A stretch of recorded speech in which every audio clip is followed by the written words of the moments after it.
The ancient world left us with plenty of mysterious coincidences that could or not be related one to another, but are all of them source for endless wonder, such as the nubs, the little protruding bits of stones left by ancient builders picking out of not otherwise featureless plain stones, to be found in all sorts of buildings from every age. It is remarkable that so many builders from all over the world and epochs chose to leave these little things poking out when they could have easily polished them away, implying there was an intention behind it. Despite these stone nipples being present in many places, to this day no one could come up with a comprehensive explanation for them. And, spoiler alert, neither will I. If nothing else, because this channel is not about nubs, nor aliens, and also no any other incredible mystery. Here we visit Cyclopean walls, and those are topics that do not cross. Meaning, the nubs and the Cyclopean walls are not overlapping. Still, there are some other similarities between them that will get us closer to an explanation.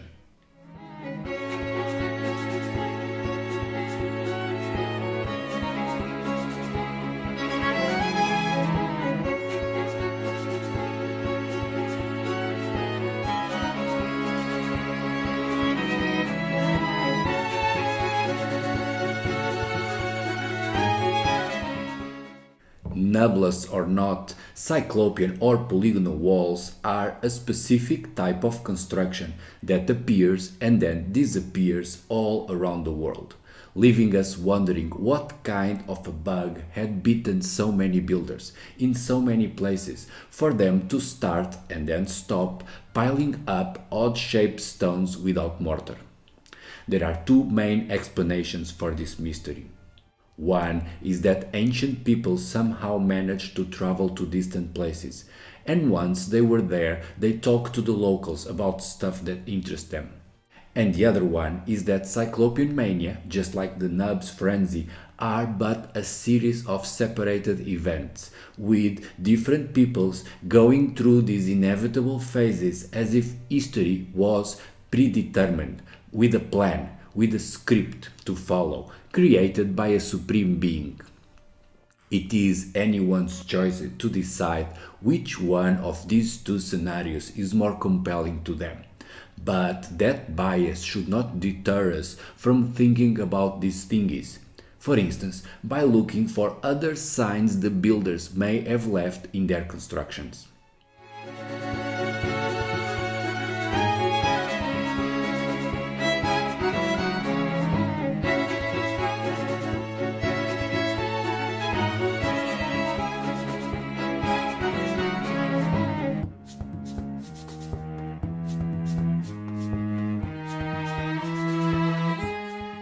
All throughout Europe, there are over 200 sites built with Cyclopean walls. This makes up for millions upon millions of stones, cut and assembled to fit one to another. All of them sharing a similar construction technique, and also the odd circumstance that they are almost all blank, silent, mute. Almost all because there are 5 stones, yes, only 5 out of millions of blocks in the Cyclopean puzzles that have some sort of a carving or sign placed onto them, with those designs being nothing more nor less than a graphic FU, one-eyed Willy, hanging out in the open. 3 of them are in Italy, each on its city. Sesi,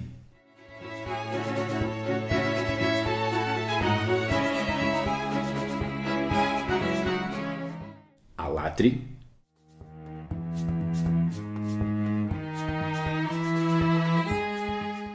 Grotte di Torre.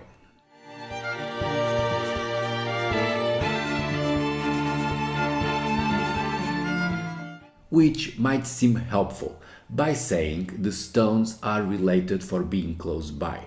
But then we are told these 3 walls were built by 3 different tribes and in different centuries. To further complicate, we have the other 2. in Empúries, Spain,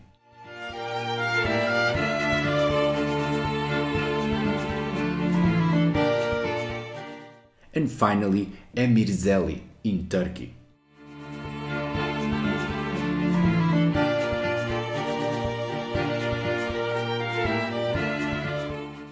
Each Cyclopean wall by itself is mysterious enough to deserve a video about it. And I've made part of them so far, that you are interested in watching, being such an intelligent person as you are.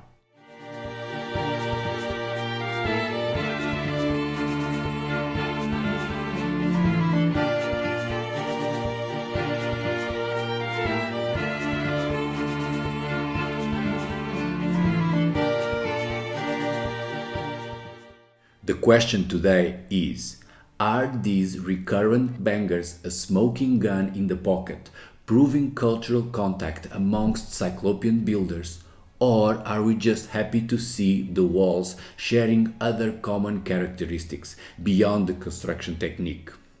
Well, it is true that DickPics are not very unique nor sophisticated cultural traits. The Romans loved carving dongs wherever they feel like it, such as the case of the Hadrian's Wall in Scotland. And for that reason, the Cyclopean examples on those 5 sites could have been expressions of later occupants on top of older constructions. That in fact could be the case in Empúries, where the bulging volume is smaller than the average puffiness of the stones, allowing it to have been carved later on. There is also the case of the Cyclopean wall in Plovdiv, Bulgaria, where we are certain the graffiti is a recent addition, although quite in context with the other ones. Leaving us with 4, the 3 in Italy and the other one in Turkey that are for sure the originals, made at the same time as the wall itself. And thus we return to the main theme. Why, of all the hundreds of sites with Cyclopean walls in Europe and with millions of carved stones, only 4 or 5 have this explicit design?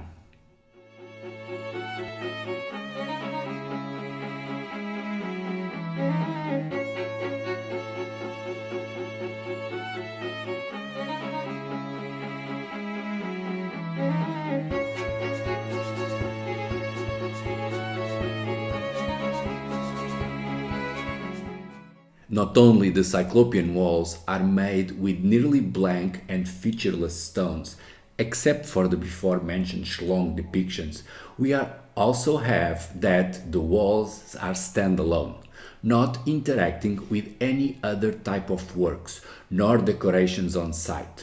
Like this. We have seen how the Romans like to put their non-safe for work markings everywhere. But they also drew many other types of less immature elements, such as the richly adorned columns and porticos. Whilst that, of all the Cyclopean works in mainland Europe, only one has a statue somehow integrated with the wall. That odd case is the famous Lion Gate in Mycenae, with the sculpture fitted into the big squarish blocks, providing us with our next clue.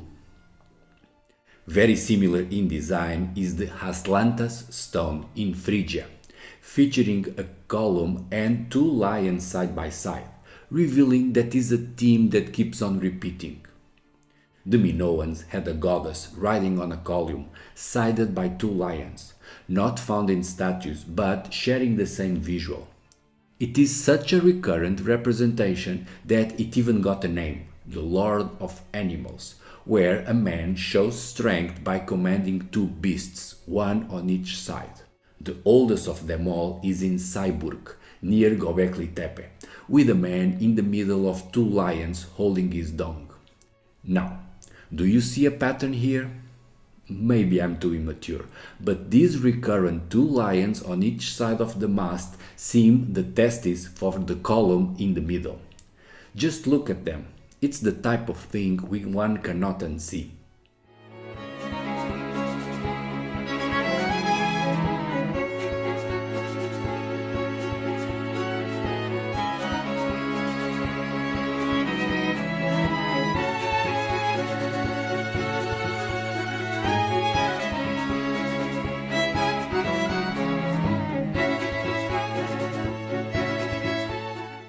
Remember the nubs from the beginning? Those mysterious things bulging from walls all over the world? I think that, although more discreet, they are representations of Sir Sausage, made to convey strength, wishing the walls would stand erect for long, more than 3 or 4 minutes. Only that, well, one does what he can. There are other theories, and I may be wrong with mine, so let's review the alternatives. One is the geopolymer. I do wish this was the one. The nubs could be the spillover of a once melting stone overflowing from the mold, at the point where the excess water would drip. It is an exciting hypothesis, but fails with consistency. If the stones were soft, they could have been polished afterwards. And also, the nubs are not always placed near the bottom to drip out. Furthermore, the nubs are also used in many other settings that did not require any type of soft stone, being either rough constructions or relatively young ones. So, I guess this one does not work for the vast majority of cases. Theory 2 is the construction aid, whereas the lumps were used to stick wooden beams and help with lifting the stones during construction. This is the preferred explanation by academics, but I think they got it all in reverse, because the nubs would not work as a placeholder to stick a beam. It would be not stable. This is obvious for those with a bit of experience with handling these things. A stick needs a cavity to firmly insert, and not another bump that would slide off. However, academics apparently have not studied this part of life and insist bulge on bulge is the way to go. Then, theory 3.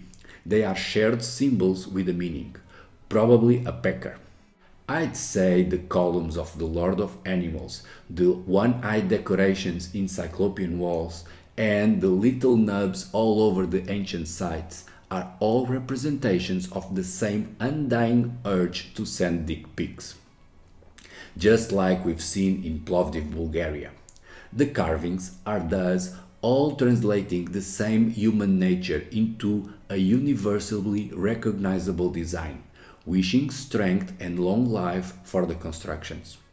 I side with this last one because the nubs were left sticking out in otherwise polished stones, thus invalidating the first two hypotheses.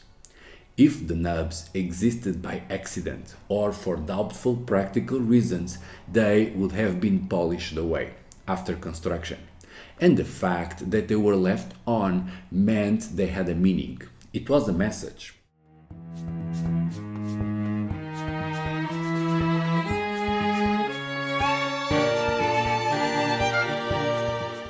Unlike Cyclopean walls that require a specific skill that either was explained or reinvented again and again, there is nothing specially unique in carving something as a representation of the pant's turtleneck.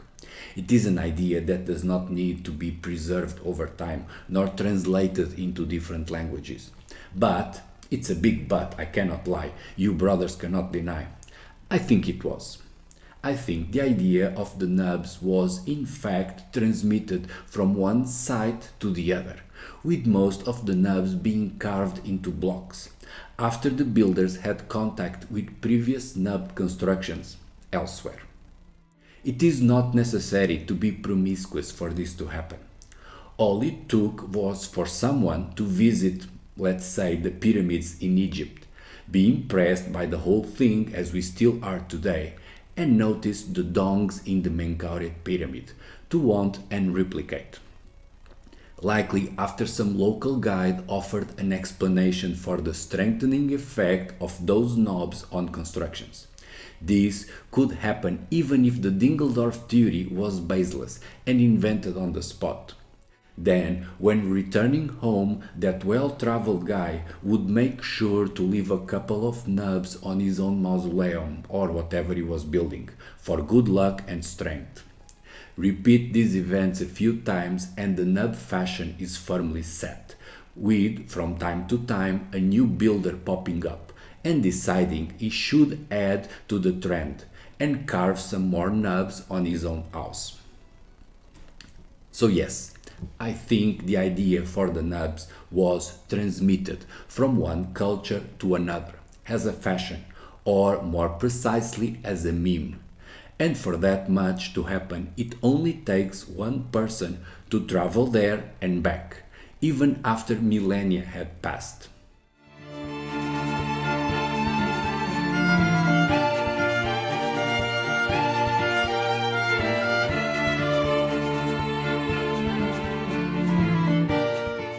Here's the thing, the nubs are a meme.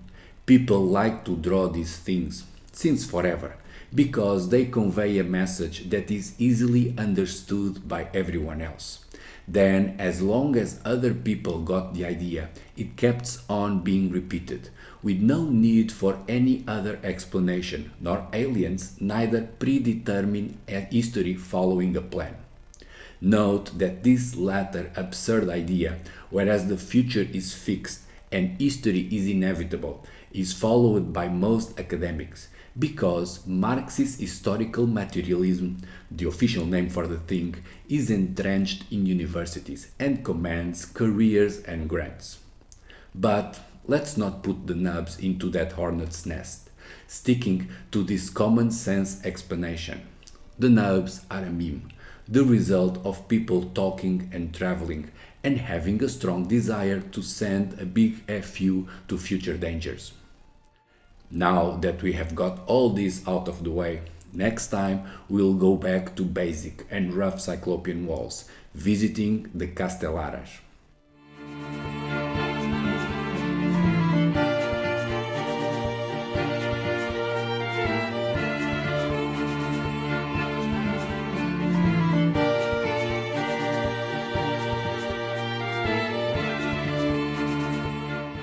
That's it for today.